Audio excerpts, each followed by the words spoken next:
अस्सलामु अलैकुम वरहमतुल्लाहि वबरकातुहू नहमदुहू व नसल्ली अला रसूलिहिल करीम अम्मा बाद फ़अऊज़ु बिल्लाहि मिनश शैतानिर रजीम बिस्मिल्लाहिर रहमानिर रहीम रब्बी इश्रह ली सदरी व यस्सिर ली अमरी वहलुल उक़दतम मिन लिसानी लियफ़क़हू क़ौली रब्बी यस्सिर वला तुअस्सिर व तम्मिम बिल खैर व बिका नस्तईन आमीन या रब्बिल आलमीन। तो मोअज़्ज़ज़ सामियात, आज की वीडियो में इंशाअल्लाह मैं आपको कुरान की एक ऐसी हकीकत सुनाऊंगी जिसमें अल्लाह ताला ने उन लोगों की निशानी बताई है जिन्हें अल्लाह ताला दुनिया और आखिरत दोनों में पसंद करता है। अगर आप ये चाहते हैं कि अल्लाह ताला की ख़ास मदद आपकी ज़िंदगी में भी आए तो ये वीडियो आखिर तक ज़रूर देखें। इंशाअल्लाह मुझे यकीन है ये वीडियो जो है आपकी ज़िंदगियों को बदल सकती है। सूरत रात में अल्लाह ताला इरशाद फरमाते हैं कि वो लोग जिन्होंने अपने रब की रज़ा की खातिर सब्र किया और नमाज कायम की और वो रिज़्क जो अल्लाह ताला ने उनको अता किया उनको छुपकर और ज़ाहिरी तौर पर अल्लाह की राह में खर्च करते हैं। और फिर अल्लाह ताला ने फरमाया कि बुराई को अच्छाई के साथ दूर करते हैं। तो अल्लाह ताला ने फरमाया उलाइका लहुम उक़बद दारी, यही वो लोग हैं जिनके लिए आखिरत का घर है, यानी आखिरत का फ़ायदा इन्हीं लोगों के लिए है। तो आइए हम समझते हैं कि वो 3 अमाल कौन कौन से हैं जिनको अल्लाह ताला ने पसंद किया है।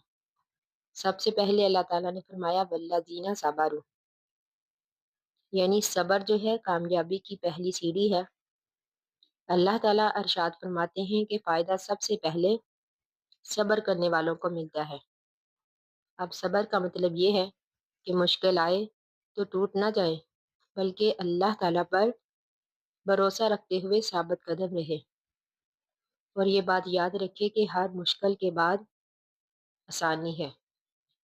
जैसे कि अल्लाह ताला ने कुरान मजीद में भी इरशाद फरमाया इन्ना मअल उसरि युसरा, कि हर तंगी के बाद आसानी है।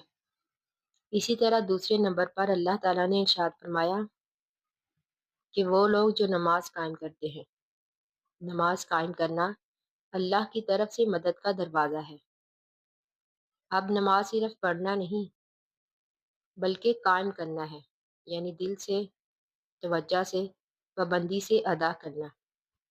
जो बंदा नमाज को मजबूती से पकड़ लेता है, अल्लाह ताला उसकी ज़िंदगी में सुकून, आसानी और बरकतें नाज़िल करते हैं। इसी तरह तीसरे नंबर पर है अल्लाह ताला की राह में खर्च करना।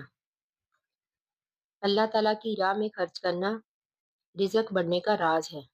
अल्लाह ताला इरशाद फरमाते हैं कि वो लोग जो अल्लाह ताला की राह में खर्च करते हैं, चाहे वो थोड़ा ही क्यों ना हो, वो अल्लाह के ख़ास फजल के हकदार बन जाते हैं।